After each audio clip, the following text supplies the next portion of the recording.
தஞ்சாவூர் பெரிய கோவிலில் நடைபெற்ற தென் கைலாய பௌர்ணமி வலத்தில் ஆயிரக்கணக்கான பக்தர்கள் பங்கேற்றனர்.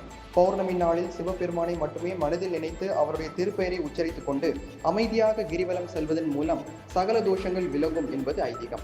இத்தகைய சிறப்பு வாய்ந்த பௌர்ணமி நாளில் சிவபெருமானின் அருளை பெற திருவண்ணாமலை அண்ணாமலையார் கோவிலை நோக்கி பக்தர்கள் படையெடுப்பது வழக்கம்.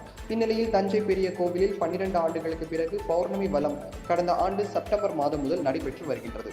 அதன்படி மாசி மாத பௌர்ணமியை முன்னிட்டு தஞ்சை பெரிய கோவிலில் சிவவாத்தியங்கள் முழங்க தென் கைலாய வலம் நடைபெற்றது. இதில் 10,000க்கும் மேற்பட்ட பக்தர்கள் கலந்து கொண்டு சிவநாமங்களை உச்சரித்தபடி கோவிலை வலம் வந்தனர்.